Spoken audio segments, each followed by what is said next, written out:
दूध ना पीने वाली बिल्ली। तेनालीराम की कहानी।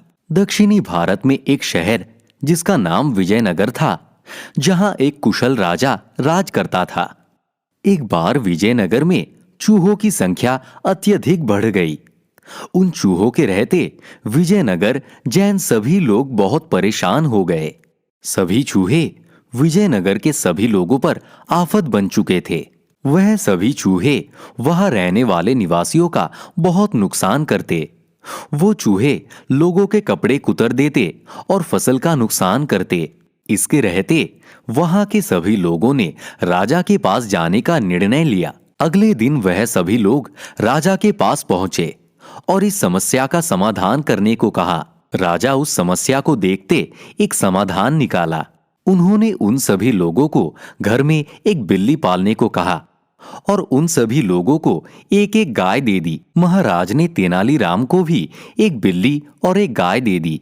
बिल्लियों के आने से उस शहर में चूहों की समस्या बहुत कम हो गई।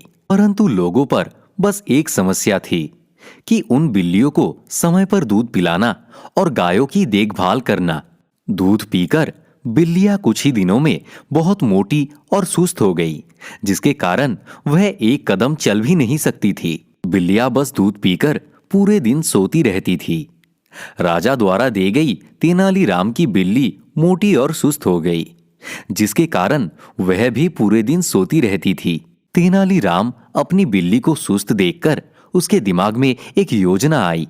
वह अगले दिन बिल्ली को हमेशा की तरह दूध तो दिया, परंतु इस बार दूध अत्यंत गर्म था। इतना गर्म कि बिल्ली को लगाते ही उसका मुंह जल जाए। इसी के चलते तेनालीराम की बिल्ली कई दिनों तक दूध नहीं पी पाती और वह वापस पहले की तरह पतली होने लगती। अब तेनालीराम की बिल्ली पहले की तरह फुर्तीली हो चुकी थी। एक दिन राजा सभी बिल्लियों का निरीक्षण करने के लिए पहुंचा। उसने तेनालीराम और शहर के सभी निवासियों को एक जगह बुलाया।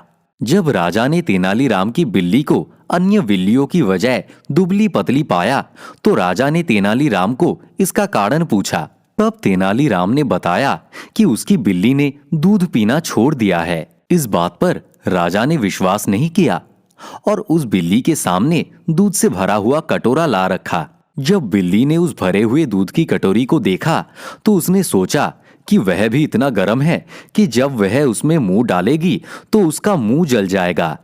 इसी डर से बिल्ली दूध के कटोरे के पास आने की बजाय वहां से भाग खड़ी हुई। यह देखकर सभी लोग आश्चर्यचकित हो गए और तेनालीराम से पूछने लगे। राजा ने भी तेनालीराम को इसका कारण पूछा। तब तेनालीराम ने बताया कि जब सेवक ही आलसी हो जाए तो वह मालिक पर ही बोझ बन जाता है, जो कि इन सभी बिल्लियों के साथ हुआ है। तेनालीराम ने बताया कि वह अपनी बिल्ली को रोज गर्म दूध से भरा हुआ कटोरा देता। जब वह बिल्ली अपना मुंह उस कटोरे में दूध पीने के लिए डालती तो उसका मुंह जल जाता, जिसके रहते वह बिल्ली उस दूध को नहीं पीती और अपना खाना तलाशने के लिए स्वयं बाहर चली जाती और अपनी मेहनत से खाना तलाशती। कुछ ही दिनों में मेरी बिल्ली दुस्त और फुर्तीली हो गई। उसके सामने दूध से भरा हुआ ठंडा कटोरा भी रख दे तो भी वह उस दूध को नहीं पीती। वह अपना शिकार स्वयं ही खोजने जाती। इसलिए जब आपने उसके सामने दूध से भरा हुआ कटोरा रखा तो उसने नहीं पिया।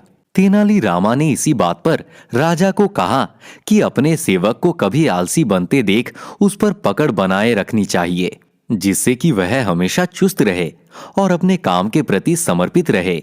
राजा को तेनालीराम की यह बात बहुत पसंद आई और राजा ने तेनालीराम को 1000 स्वर्ण मुद्राएं उपहार में दे दिए। इस कहानी से हमें यह शिक्षा मिलती है कि हमें किसी को भी इतना आराम नहीं देना चाहिए कि वह बहुत आलसी बन जाए, अन्यथा वह हम पर ही मुसीबत बन जाएगा।